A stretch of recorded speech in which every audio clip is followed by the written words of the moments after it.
When you grow up in Black American households, one thing they teach you from a real young adolescent: closed mouths don't get fed. You understand? And if you don't speak up, you might not get heard. If you don't speak up, you might not be seen. That's what they taught us in Black American household. So what I'm going, what we gonna chop up when we gonna chop up today, family, is gonna be special. So welcome to the Cotton Club Radio. I'm your host, Cotton Club. Proximity arrogance. You heard what I said. Proximity arrogance. Listen, family. I'm in these circles. When I go on to these forums and listen on these TikTok circles, I'm hearing some things, and I want to just share with y'all what I'm hearing. And I want to talk about some real personal stuff, but I want to talk about things that I know people don't like talking about. But there's some things that need to be talked about, family, when it comes to proximity. You understand? What is proximity? Proximity is when people is a closeness. It's a sort of intimacy. You understand? That's what proximity is. And what is arrogance? Arrogance is a over self-importance. And I'm feeling, family, like when it pertains to a lot of our Caribbean family and to our African family, there's a lot of over self-importance going on, a lot of arrogance, especially when it pertains to Black American culture. And I think that this arrogance is coming from proximity, the fact of how close. Let's talk about our Caribbean family. I love y'all, but we're going to chop it up with y'all. And I'm feeling like with proximity, a lot of our Caribbean brothers and sisters, because they've grown up around us in our culture, assimilated to our culture, many of them feel like they're entitled to certain things in our culture. There's an entitlement going on with this proximity. As I'm on these online forums, family, I'm hearing people talk. There's a lot of Caribbean people calling in. There's a lot of African people calling in. And they're talking. And the more they talk, the more I listen, because they start to expose themselves. I'm hearing people mention individuals who were made in Black American culture, who we propped up in Black American culture. They mention these individuals: Shirley Chisholm, Colin Powell, Marcus Garvey, you understand? Sidney Poitier. The list goes on. They mention these people, forgetting one thing. And when they mention them, it's not like they're mentioning them to show respect to our culture, even though these individuals are of Caribbean descent. They're pointing out these individuals as a gotcha. Like, oh, Caribbeans are just as important in Black American culture as Black Americans. Like, I gotcha. Because when we start talking about Black American culture, it seems like they want to step in and start propping up their individuals. That's the arrogance. You see that, family? Why, when we talk about what we did in our culture, you feel like you got to bring up an individual who was successful in our culture, but that's the gotcha. Well, if you talk about this person, I could talk about this person. And there's no comparison. See, the difference between, say a Sidney Poitier, a Shirley Chisholm, a Colin Powell is we prop these people up. Black Americans prop these people up. They weren't successful in their Caribbean countries. That's why they came here. We made them possible. People seem to forget that part. You can't prop these people up without talking about us. You understand? Who is Shirley Chisholm without FBAs? Who is Colin Powell without FBAs? You understand? So when people start to bring these people up as I gotcha, like they're more relevant than Black Americans in Black American culture, that's the arrogance, family. That's the problem. It's the proximity arrogance. They feel like because they've had proximity to us, because they've assimilated into our culture, they can claim our culture as their own.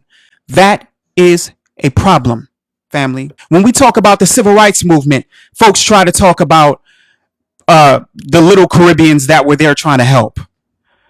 When we talk about Black empowerment, people bring up Marcus Garvey. When we talk about Black Americans moving in a lane towards self-determination, people have to bring up Pan-Africanism. It's like we can't have our own identity without people feeling like they need to attach themselves to us. You understand what I'm saying, family? That's that proximity arrogance. When we break down the black empowerment movements, what was that really about? Black Americans digging deep for self empowerment, self determination, and us realizing that we had to do for ourselves. We had to stop depending on these YT people and start building. And a lot of people don't understand that. We've built numerous times, you know, but every time we built, they tried to destroy it. They either flooded us out, they either burned us down, they either lynch mobbed us, or they just went in and politically sabotaged us. So our self-determination wasn't built on a foreign concept. You understand? It was something that we experienced and that we knew we had to do. So why, when we talk about self-determination, people want to bring up Pan-Africanism? Why every time we talk about we need to delineate and focus on us, everybody else start talking about, well, that's divisive. Every time we try to do for self, I'm seeing this proximity arrogance in a lot of immigrants. They start to come out and say, hold on, what about us? This entitlement. Can we talk about it? Why this entitlement? Why we need to share with you when you've done nothing for us? Can we keep it funky? I don't want to hurt no feelings. Through proximity arrogance, family, a lot of Caribbean people feel like they can claim their culture when they want to, and they can claim Black American culture because they feel like they've grown up around us. They feel like they've struggled with us. They feel like they've dated us, went to school with us, so they can claim to be us. Family, that's unacceptable. Why we don't do that? Why Black Americans don't do that? Why we can hang around everybody else and we never get confused who the hell we are? Huh? Why is that? Why everybody hang around us and they want to claim to be us, but we hang around them and we don't claim to be them? What's all the confusion? Why are we the only people who are not confused? So Kool Herc, who's a Jamaican hanging around Black people, gets the claim that he created a Black culture, but Black people who influence reggae, let's keep it funky, because, oh, did I say it? Bob Marley ain't nothing but a Jamaican David Ruffin. Bob Marley ain't nothing but a Jamaican Marvin Gaye. Oops. Should I take credit for reggae? Wasn't Bob Marley imitating the Temptations? Should we credit the Temptations for Bob Marley? Everybody gets to keep their culture while taking from our culture, but we can influence everybody. But everybody get to keep their culture, and we don't get to have no props. Nobody want to give us no props. The proximity arrogance. Why do you feel that because you've grown up in our culture, you feel entitled to everything in our culture? There are some things that are just for us, and I get it. You grew up around us, you think you know us, but you don't know everything about us. You don't know everything about us. Listen, family, I was in a space the other day, and there was a brother on this space. He was from a Caribbean background, and he was talking about why he claims African American. He said, well, African American, he said, well, Caribbeans were here from the start. He just created some whole revisionist history stuff.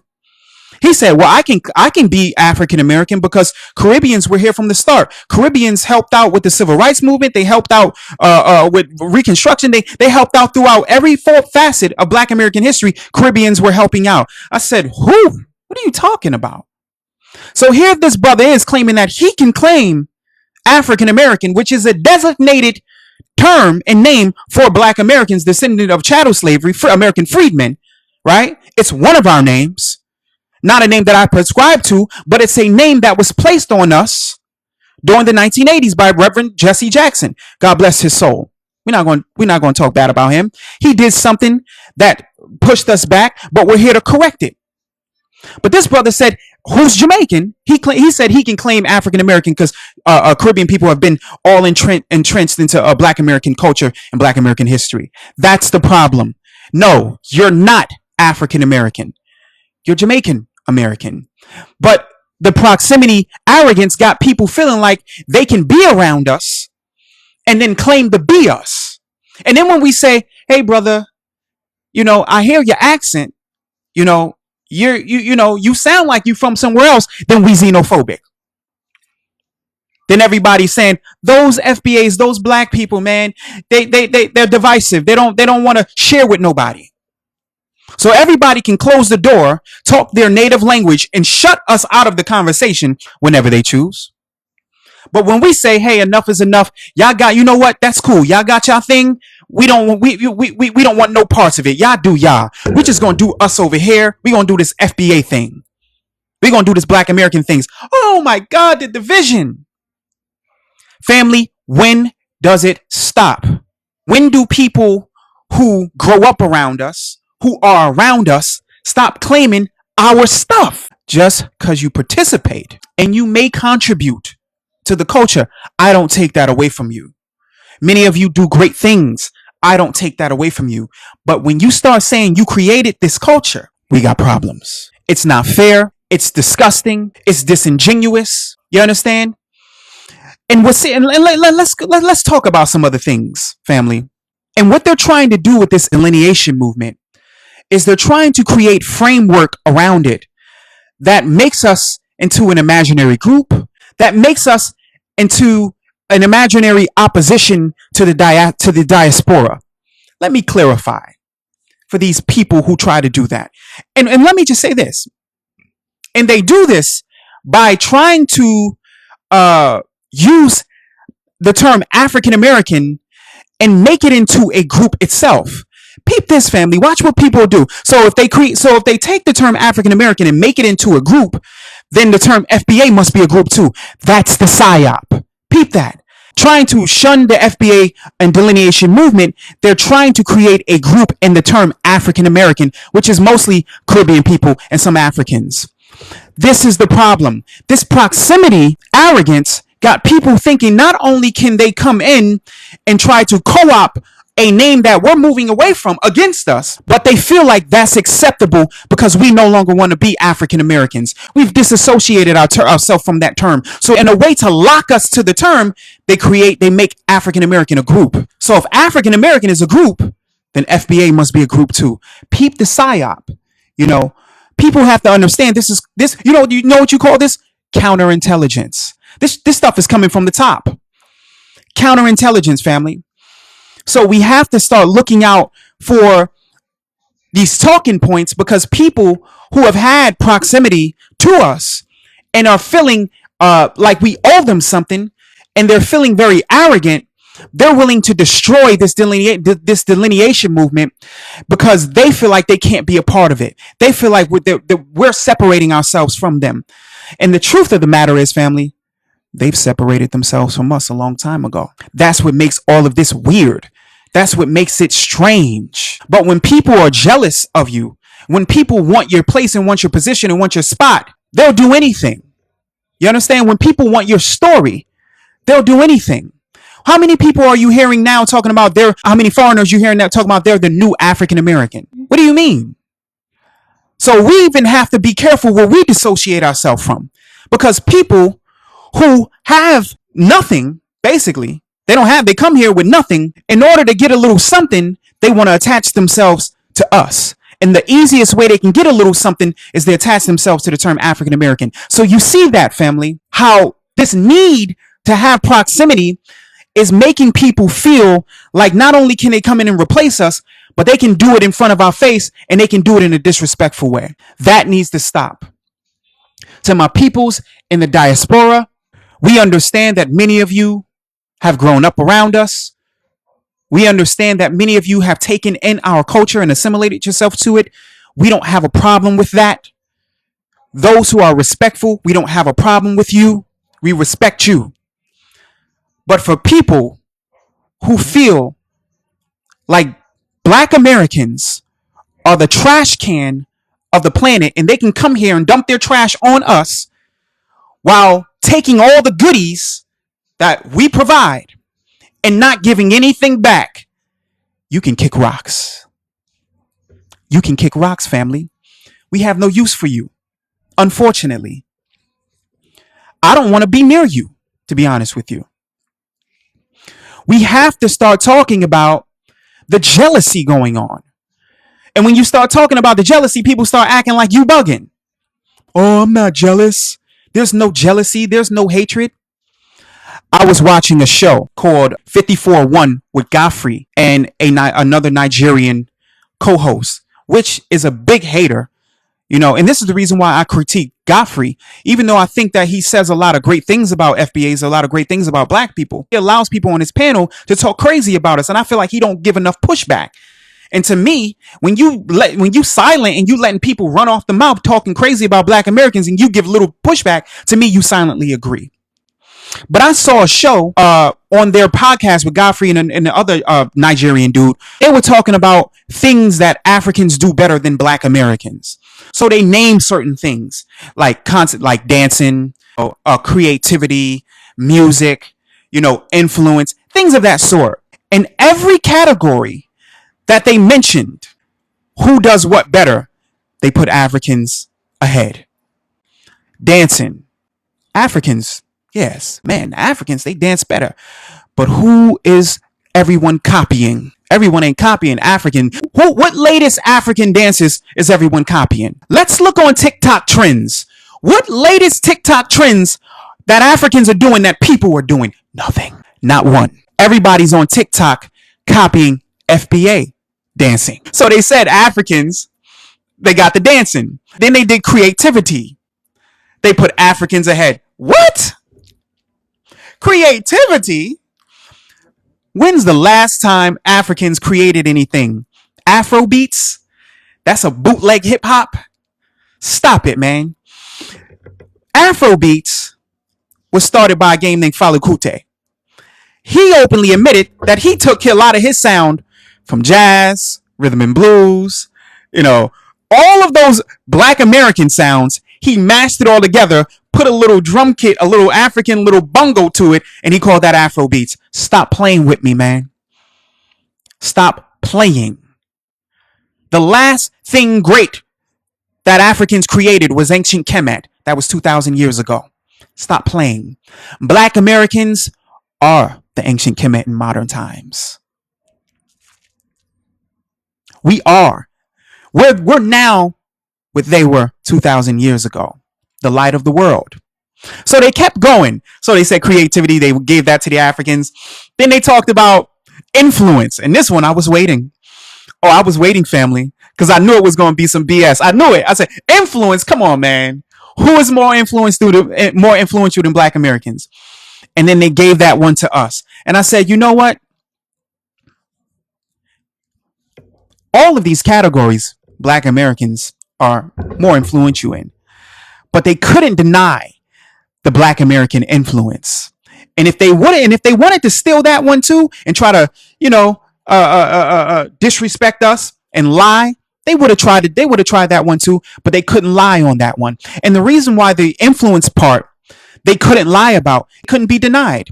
Nowhere on God's green earth are Africans more influential than black Americans. In fact, no one. We are the most.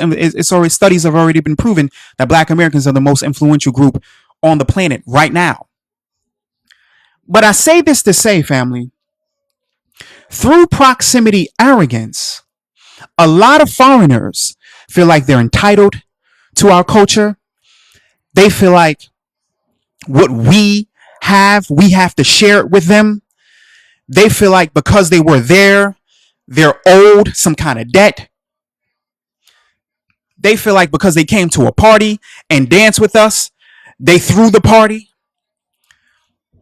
This is coming from arrogance based in jealousy. That's what that is, family. So while breaking this down, the solution is when you're met with this disrespectful arrogance coming from a lot of foreigners, always remind them that if not for us,